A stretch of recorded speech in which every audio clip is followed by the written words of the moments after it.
uma outra série na carta de 1 Pedro.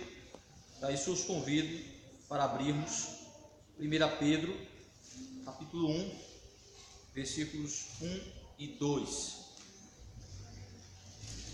Primeira carta do apóstolo Pedro,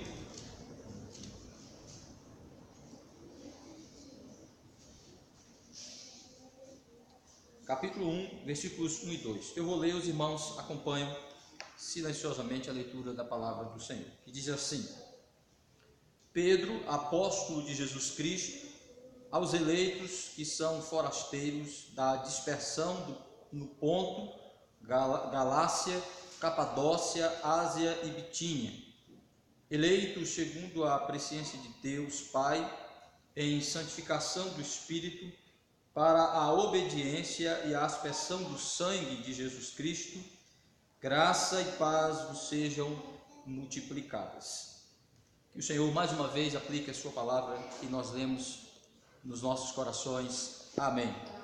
Irmãos, esta epístola do apóstolo Pedro faz parte do conjunto de cartas chamadas de cartas gerais, porque elas não são dirigidas especificamente a uma pessoa. Não é uma carta pessoal, como a carta de Filemon, não é uma carta dirigida especificamente a uma igreja local, como é a carta de Éfeso, a carta aos Gálatas e assim por diante. É uma carta dirigida à comunidade cristã de vários lugares, apesar de ser de uma região específica, que o apóstolo Pedro aqui apresenta essas regiões, essas cidades que fazem parte de uma região específica, que é da Ásia Menor, que hoje compreende a Turquia, o país Turquia. Então essas cidadezinhas faziam parte de uma região que era a Ásia Menor. Então a carta é dirigida a várias comunidades cristãs, e que também é recomendado que essa carta seja lida em outras comunidades. Então é uma carta geral, é uma carta dirigida à igreja de um modo geral, apesar de ter um público-alvo, que são aqueles crentes que estão sofrendo perseguição, especialmente os judeus. Essa é uma semelhança de Tiago com Pedro. Eles escrevem de maneira especial para os judeus que se converteram ao cristianismo, os judeus que abraçaram a fé cristã, que agora estão sendo perseguidos, que foram espalhados para o mundo daquela época, saindo de Jerusalém por conta da perseguição direta por causa da fé cristã, e que estavam espalhados pelo mundo daquela época. E Pedro aqui se dirige a uma região específica para onde estes crentes, estes judeus convertidos, estes cristãos foram, que aqui é chamado de Ponto, Galácia, Capadócia, Ásia e Bitínia, que são cidades da região da Ásia Menor. Então Pedro escreve para esta comunidade, escreve para este grupo de crentes, para essa série de comunidades cristãs, para exortar e encorajar estes crentes diante dos desafios, das lutas que eles estavam enfrentando, especialmente por causa da fé cristã. A palavra é dirigida especialmente para aqueles crentes que estavam sofrendo por causa de sua identificação com Jesus Cristo. Então Pedro está aqui escrevendo para exortar em relação a algumas dificuldades, alguns desvios, algumas falhas, e também encorajá-los, dar a eles a esperança diante dessas lutas, desses desafios. Por isso que o tema predominante nesta carta é o sofrimento. Então é um tema recorrente na primeira carta de Pedro. Ele fala muito a respeito do sofrimento oriundo, advindo da perseguição por parte do mundo, principalmente das autoridades, por causa da fé desses judeus, por causa do cristianismo, por causa de Cristo, por causa do Evangelho de Jesus Cristo. Então Pedro escreve para exortá-los e encorajá-los, para que eles possam enfrentar este sofrimento por causa do Evangelho de maneira exemplar, dando um bom testemunho de cristãos. E a semelhança de Tiago, Pedro vai introduzir a sua carta, vai iniciar a sua carta com uma apresentação em que ele se apresenta como o remetente, como quem está escrevendo, como o autor humano desta carta, óbvio, inspirado pelo Espírito Santo, e fala um pouco a respeito desses a quem ele está escrevendo, dos destinatários. O objetivo de Pedro nessa introdução é mostrar quem ele é, como quem fala, que autoridade ele tem para dizer aquelas palavras, quem são esses crentes, que eles tomem ciência de quem eles são diante de Deus, e quem é o Deus a quem eles servem. Isso é muito importante, meus irmãos, não só para aqueles crentes, foi importante para aqueles crentes, como é importante para todos nós, termos consciência de por meio de que somos guiados, onde está a nossa esperança, onde está qual é o fundamento da nossa fé, qual é o sustento da nossa fé, que isso é importante para enfrentarmos os desafios, as dificuldades, os dilemas desta vida, o sofrimento que nós enfrentamos nesta vida. E é importante termos consciência de quem somos como crentes, o que significa ser um cristão, ser um crente em Jesus Cristo. E quem é esse Deus que cremos? Que Deus é esse? O que é que Ele promete para nós? O que é que nós temos de garantia? Isso é importante, por demais importante, para que saibamos e estejamos preparados para lidar com os desafios, as dificuldades e o sofrimento desta vida. Por isso, a carta de Pedro é relevante, é significativa para a nossa vida cristã, por isso que ela está aqui como palavra de Deus para nós. Então, na sua introdução, nessa apresentação da carta, ele vai então introduzir qual é a fonte da esperança desses crentes. Então ele vai introduzir sua palavra de encorajamento, de exortação e de esperança. Que palavra é essa que o Escritor Sagrado vai trazer para a igreja de Cristo, daqueles dias e para nós, de como nos preparar, de como enfrentar o sofrimento, principalmente por causa da nossa fé, por causa do Evangelho. Como lidar com isso? Como lidar com as oposições? Como lidar com a perseguição? Enquanto que Tiago fala de um sofrimento muito específico que se dava em relação às opressões que os crentes sofriam por causa da sua condição financeira, por causa da sua pobreza, dos seus valores, é óbvio. Aqui Pedro vai tratar de um sofrimento produzido especificamente pela sociedade, pelas lideranças políticas para com as comunidades cristãs.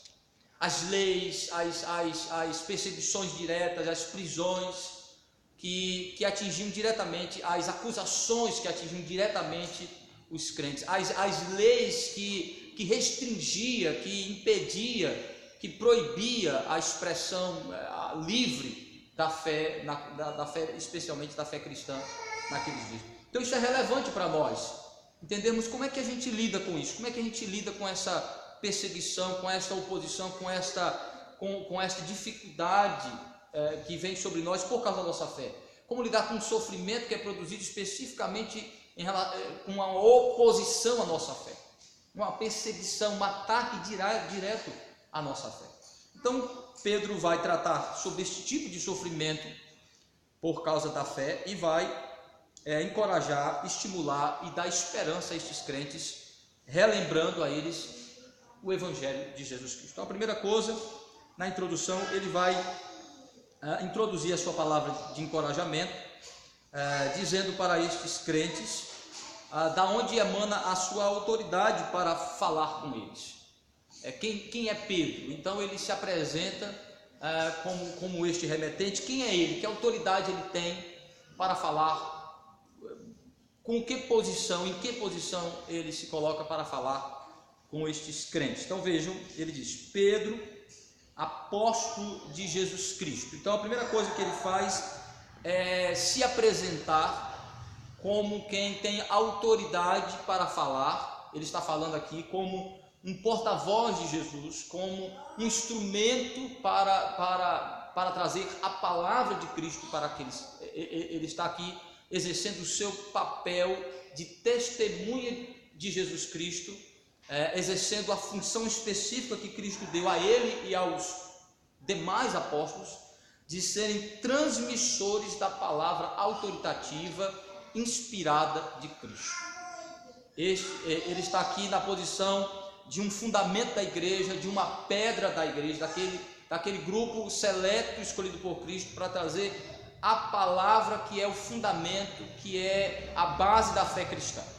Então ele está se apresentando como aquele que vai falar o evangelho, vai transmitir a palavra autoritativa de Cristo, o conteúdo da fé daqueles crentes. Então ele se apresenta relembrando a estes crentes que autoridade Cristo havia dado a ele. É interessante que ele não se apresenta com o nome de sua origem humana, natural. Ele não se apresenta com o seu nome de nascimento. Ele não diz que é Simão, que é o seu nome de nascimento. Ele não diz que é filho de João, irmão de André, o outro discípulo de Jesus Cristo. Mas ele se apresenta com o nome que Jesus deu a ele. O nome de Pedro originalmente não era Pedro, era Simão. Jesus, ao se encontrar com ele, ao chamá-lo para o ministério apostólico, muda o seu nome, diz: agora tu te chamarás Cefas, que significa Pedro, que significa pedra. Então Pedro lembra a estes crentes quem ele é, ou seja, ele é uma testemunha de Cristo, chamada por Jesus Cristo para transmitir a palavra de Jesus, que será o fundamento, a base da fé cristã, por meio do qual os cristãos seriam guiados, ou seja, aqueles que trariam a palavra que levaria as pessoas a crerem em Jesus Cristo. A palavra que chegou até nós é a palavra dos apóstolos. Então Pedro está dizendo que ele está falando na autoridade de quem foi chamado para transmitir a palavra de Cristo. Não como eu, um pastor, que fui chamado para transmitir a palavra de Cristo, dada pelos apóstolos, dada através dos profetas. Eles foram chamados para transmitir uma palavra direta do Espírito Santo, dando para eles transmitir revelações de verdades que ainda não se conhecia, reafirmando verdades já ditas pelos apóstolos, pelos profetas, mas trazendo verdades ainda ocultas que foram reveladas a partir de Cristo. Então, o que Pedro está fazendo aqui é mostrando que ele está trazendo, está falando palavra de Deus, está falando da autoridade de um porta-voz do Senhor, como Moisés foi nos dias de Israel, sendo guiado do Egito para a terra prometida no deserto. Então ele está dizendo que ele está falando agora ele está falando não como um mero homem, mas como um homem separado pelo Senhor para transmitir a palavra de Deus, uma autoridade apostólica. Ele está falando palavra de Deus para eles. Então eles deveriam ouvir não como um mero conselho, não como uma opinião ou uma ideia, mas deveriam ouvir como palavra de Deus sendo dita através da testemunha de Cristo, através de um instrumento humano, através daquele que o Senhor escolheu para trazer a palavra do Senhor. Então ele está falando na condição de autoridade semelhante à de Cristo, como alguém que tem uma autoridade semelhante à de Cristo. Por isso que nós devemos ouvir a voz do apóstolo Pedro, por isso que nós devemos ouvir a voz dos escritores sagrados, porque eles reivindicam na autoridade do Espírito Santo estarem falando da parte de Deus, sendo porta-vozes de Cristo, transmitindo a palavra de Cristo, dando continuidade àquele ministério que Cristo disse que eles realizariam através do Espírito Santo, de transmitir a palavra de Cristo. Então a primeira coisa que ele quer apresentar a estes crentes é que ele está cumprindo a promessa de Cristo, sendo um instrumento nas mãos de Cristo para cumprir a promessa de Cristo, que Cristo estaria com a sua igreja, guiando a sua igreja, sendo cabeça da sua igreja, dando a palavra de esperança, dando o evangelho para o fortalecimento da fé destes crentes. Então a primeira coisa que ele mostra aqui é a sua autoridade, que ele está falando a palavra de Cristo, que ele está transmitindo a palavra de Deus para a sua igreja, como Cristo guia, conduz, dirige a sua igreja. Que essa deve ser, eles devem ouvir o apóstolo Pedro, porque é Cristo falando como pastor para as suas ovelhas. Então, a primeira coisa, por isso que nós devemos recorrer à palavra de Deus, porque é aqui que nós temos a palavra de Cristo para nos guiar, para nos conduzir, para nos instruir, para nos encorajar. Onde é que nós encontramos esperança, onde é que nós encontramos força, onde é que nós encontramos orientação para lidar com os desafios, sofrimento, as dificuldades? Na voz de Cristo, na palavra de Cristo, através de seus porta-vozes, os profetas e os apóstolos. Por isso ele reivindica a sua autoridade apostólica, porque ele está falando como porta-voz de Jesus, como recipiente de revelação, de palavra de Deus, que é a base da nossa fé. Então isso corrobora com o que o apóstolo Paulo disse a respeito dos apóstolos, que eles eram o fundamento da igreja. Eles são o fundamento da nossa fé. Então a primeira coisa que ele lembra a estes crentes é que eles têm a palavra de Cristo, têm a voz de Cristo guiando eles. Naqueles dias a voz estava ainda com os apóstolos vivos, mas eles morreriam. Então o Espírito Santo já está orientando a escrituração da palavra de Jesus, o registro da palavra de Jesus para conduzir a sua igreja. A primeira coisa, precisamos alimentar a nossa fé, precisamos fortalecer a nossa fé na palavra de Cristo. Segunda coisa que ele diz é quem são então estes destinatários? Quem são essas pessoas que devem ouvir a palavra que ele está dizendo? Por que ele está escrevendo para eles?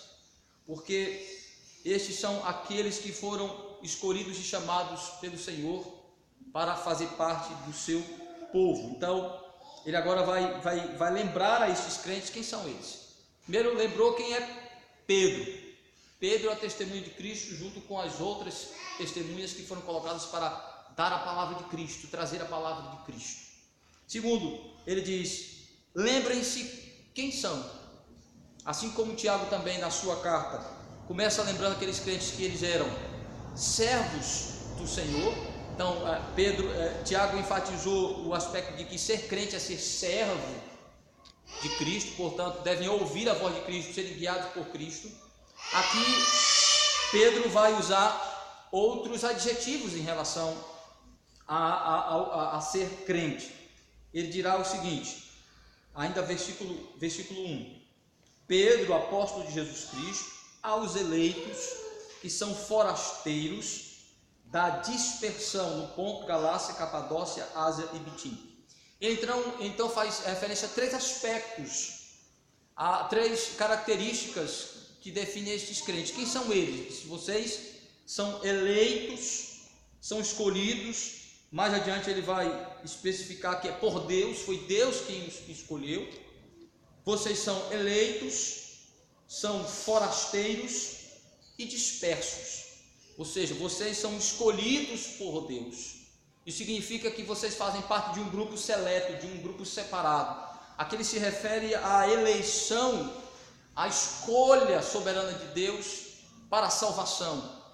É óbvio que apesar desses homens, esses homens são judeus que entendiam que ser eleito simplesmente significava pertencer ao povo de Israel, mas a eleição tem um objetivo muito maior do que simplesmente fazer parte de um grupo étnico, mas de um grupo espiritual, de uma comunidade, de uma nação maior, de um reino maior. Cristo deixou isso claro, que não era de uma mera nação, mas de um reino que era formado por pessoas de vários lugares.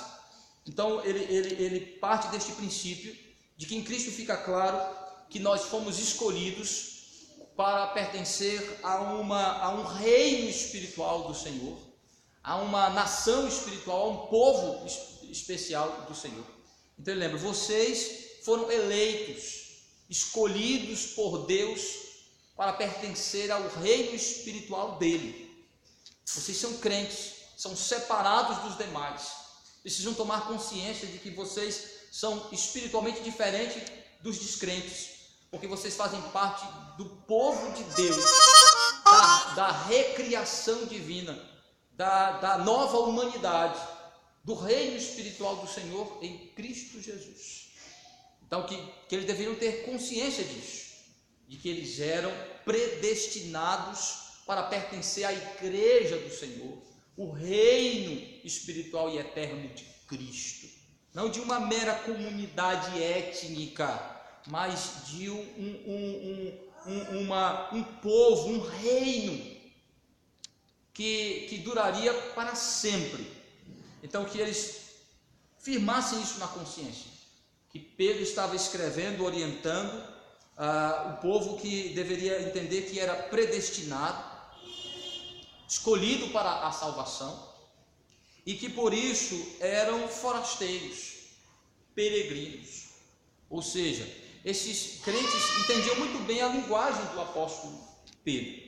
Primeiro, eles entendiam a ideia de eleição, de escolha, de separação, que começou com a ideia de Israel como uma etnia, mas se ampliou esse entendimento, claro, em Jesus Cristo, que era muito mais que isso.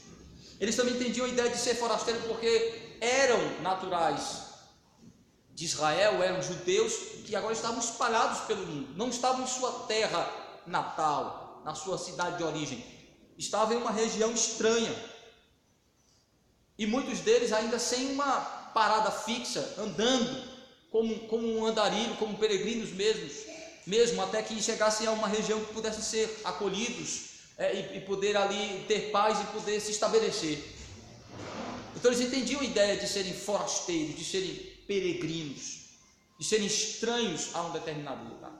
Mas Pedro está se referindo a algo maior do que esta peregrinação humana deles. Ele está se referindo a esta peregrinação espiritual, essa peregrinação em relação não a Israel, mas em relação ao mundo, que como eleitos de Deus, pertencendo à família espiritual do Senhor, nós somos forasteiros no mundo. O mundo não é a nossa morada final, este mundo não é a nossa morada final. Eles entendiam isso, e Pedro queria aproveitar aquela experiência deles, que eles estavam tendo em relação à sua morada humana, para eles entenderem que eles eram no mundo, não em relação simplesmente à Ásia, mas em relação ao mundo, que eles eram forasteiros, andarilhos, que eram peregrinos, que esta vida aqui é passageira. Somos transeuntes, como filhos do reino eterno do Senhor. Este mundo, ele não é a nossa morada final.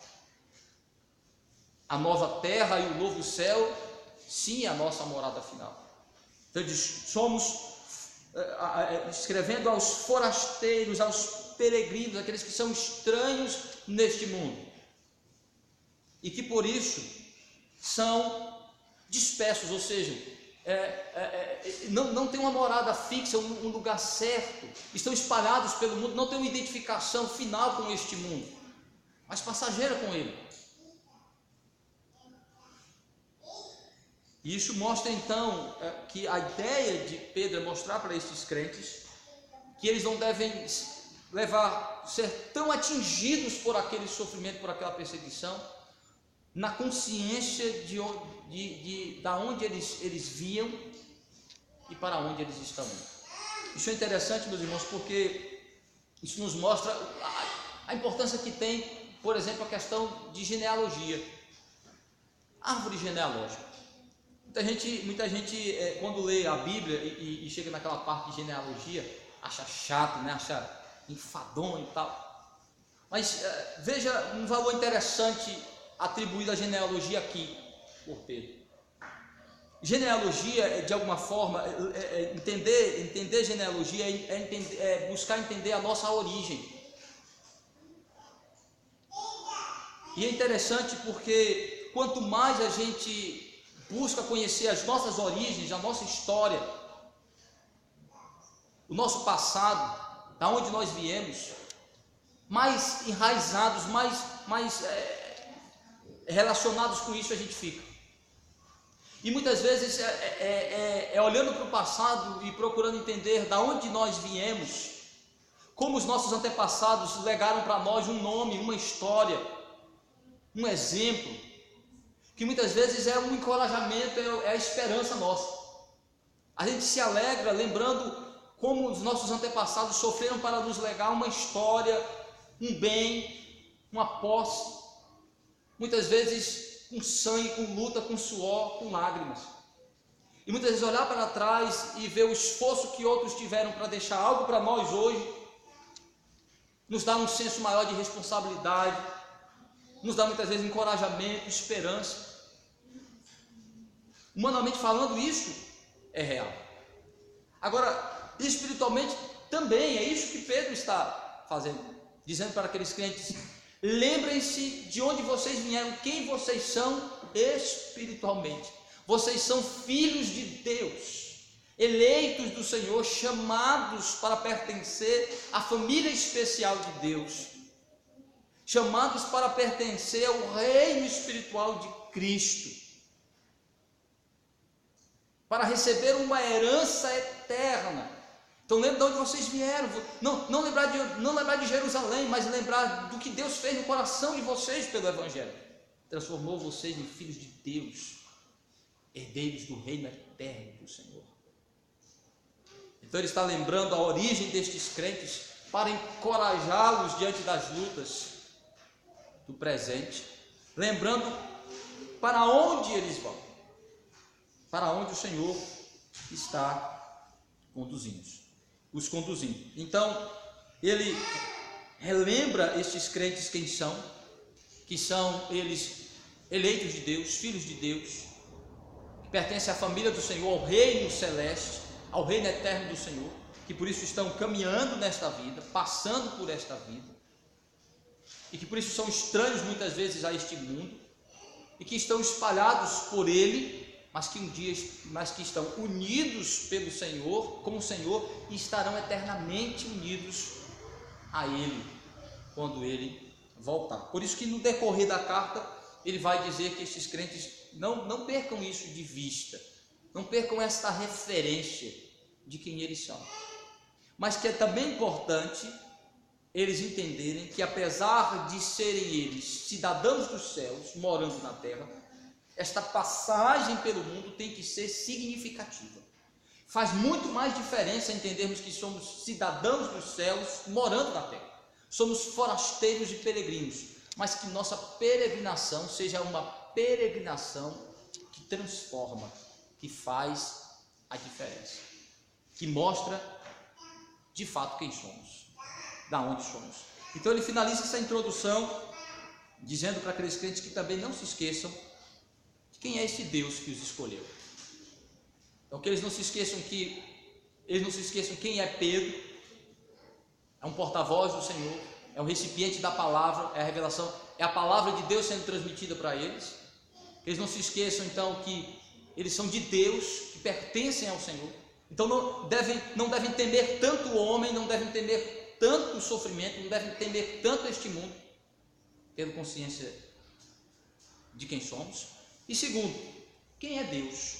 Ele então vai dizer no versículo 2, vai relembrá-los a respeito de Deus, de quem é Ele: eleitos segundo a presciência de Deus Pai, em santificação do Espírito, para a obediência e expiação do sangue de Jesus Cristo, graça e paz vos sejam multiplicadas. Ou seja, lembrem-se, diz o apóstolo Pedro, de que este que vos elegeu é Deus, é o Deus triuno, aquele que vos abençoa com graça e paz. Como ele faz isso? Deus em suas três pessoas, o Pai como aquele que vos escolheu antes de você existir. Ele então relembra a doutrina da presciência de Deus, do conhecimento prévio de Deus, não para dizer para aqueles crentes, como os arminianos dizem, que Deus previu uma fé, que Deus previu um futuro em que eles poderiam acreditar no Senhor. Não é nada disso. Quando a Bíblia fala de que Deus conhece o futuro, não é porque Deus vê o futuro, não é porque Deus consegue prever o futuro, é porque Deus é quem determina o passado, o presente e o futuro. Deus é quem determina o acontecimento de todas as coisas.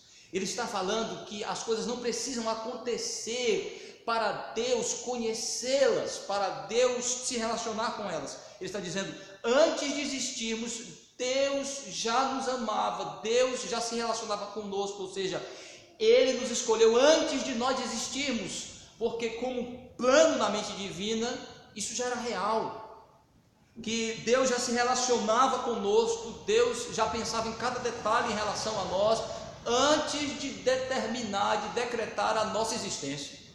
A ideia de que Deus nos elegeu segundo sua presciência, ele está dizendo, Deus nos escolheu para ser deles antes de nascermos, antes de sermos criados, antes de existir mundo.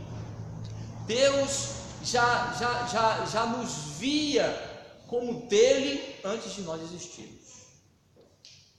Então, veja como ele vai profundo na questão da predestinação, para mostrar em que estes crentes devem se sustentar. Onde está a nossa confiança? Onde deve estar a nossa certeza de salvação, de vitória final, de esperança, de alento, de socorro, de certezas? Está em Deus. E aqui ele mostra Deus em suas três pessoas trabalhando em função dos seus. O Pai como aquele que escolheu e nos amou e se relacionou conosco antes de existirmos. O Espírito como aquele que no devido tempo nos santificou, ou seja, nos separou, nos chamou. No tempo de Deus, chamou pelo Evangelho. Aqui santificação não como o processo de transformação moral e ética, mas como separação. Porque a ideia de santidade, de ser santo, ela tem dois sentidos. Primeiro, o de ser separado do que é imundo, do que é profano, do que é pecaminoso. Deus, ele é santo em dois aspectos. Ele é santo como aquele que é separado do que é pecaminoso, do que é profano, do que é imundo. Mas Deus também é santo em retidão de caráter, em ética, em moral. E nesse sentido, nós somos santificados. Primeiro, nós fomos separados do mundo, fomos tirados do mundo para Deus. Nesse sentido, todo crente já é santo. Todos. É esse aspecto da santidade que Pedro está enfatizando, sem desprezar o outro, do processo de pureza, de limpeza e de transformação para a retidão moral, que é um processo. Mas está falando daquele ato na chamada do Evangelho, no ato da regeneração, o Espírito Santo nos separar para Deus, nos dá consciência de que somos dele, de que fomos predestinados, de que fomos alcançados pelo seu amor, pela sua graça em Cristo, de que Deus nos escolheu para ser dele. Então ele diz, lembrando quem é este Deus que vos escolheu antes de vocês existirem, e que no devido tempo vos chamou para tomar consciência disso pela ação do Espírito Santo, para que vocês conheçam o que o Filho faz por vocês, ou seja, para que vivam em obediência a Jesus e recebam os benefícios de sua obra redentora, ou seja, para a obediência de Cristo pela aspersão do sangue. Aqui ele lembra um ato muito interessante que ocorria no Antigo Testamento para ensinar sobre Cristo, registrado em Êxodo 24, de 3 a 8, quando Moisés é orientado por Deus a matar um animal, um cordeiro, e pegar este sangue e aspergir o altar e aspergir o povo. Mas antes disso, Moisés deveria ler a lei de Deus, para que o povo conhecesse o caráter de Deus e pudesse amá-lo e servi-lo e obedecer. Então eles ouviam a leitura da lei, isso ocorria no dia da expiação. Eles ouviam a leitura da lei e diziam: nós obedeceremos tudo que o Senhor nos ordenou. Então Moisés pegava o sangue do cordeiro, aspergia o altar do sacrifício e jogava o sangue sobre o povo e dizia: eis o sangue da aliança que o Senhor fez convosco. Quando Jesus institui a ceia, ele diz: este é o sangue da nova aliança. O que Pedro está dizendo é que o Espírito Santo nos chamou para tomar consciência da eleição, da predestinação, da escolha divina em Cristo, para que nós obedeçamos Cristo, primeiro crendo que Ele é o Cordeiro que expia os nossos pecados, que Ele é a porta de entrada neste reino, que é por meio da fé, da humilhação e da fé em Cristo, do arrependimento e da fé em Cristo, que a gente entra no reino de Deus, que a gente toma posse deste reino, que a gente entra neste reino, que a gente começa a fazer parte, a experimentar disso que o Senhor escolheu para nós. Então ele disse, então, o Espírito nos santifica, nos separa para a obediência de Cristo, para a aspersão do sangue, ou seja, para que de fato o sangue tenha efeito sobre nós, que de fato a obra do Cordeiro tenha efeito sobre nós. E obedecendo a Cristo, e ouvindo a voz de Cristo, sendo guiado pelo Cordeiro Cristo, então sejamos beneficiados pelo seu sacrifício. Ele então lembra a estes crentes que é por meio deste Deus triuno, o Pai, o Filho e o Espírito Santo, que escolhe, chama e transforma, e salva e redime, que eles experimentam a graça e a paz de Deus, o favor, o presente, a dádiva divina, o maior presente, o que os enriquece. Pedro está dizendo, o que torna vocês ricos é este favor divino, este favor do Deus triuno, de os escolher, de os chamar e os transformar e os abençoar em Cristo, com a graça da salvação. E isso vos proporciona verdadeira paz. Paz de reconciliação com Deus, paz de certeza do que Deus preparou para nós, e paz de uma alma descansada nele, segura nele. Então, com essa palavra, ele diz que Deus então multiplique esta graça e esta paz, que Ele reforce essa verdade, que o Evangelho renove a fé, a esperança e a confiança de vocês neste Deus, para que vocês enfrentem as lutas e dificuldades conscientes de quem é este Deus, de quem vocês são nessa relação com Ele, e que eu sou este porta-voz. É através da palavra que eu vos dou que vocês conhecem essas verdades e por elas são conduzidos. Portanto, nessa introdução, ele vai posteriormente reforçar, relembrar que evangelho é este, como o evangelho chegou para eles, qual é a força e o poder do evangelho, qual é a verdade poderosa do evangelho. Então, meus irmãos, que sejamos também encorajados com esta carta, com esta belíssima carta, em que o Escritor Sagrado traz exortação e traz consolo para os crentes diante dos sofrimentos e das perseguições. Que Deus em Cristo nos abençoe. Amém.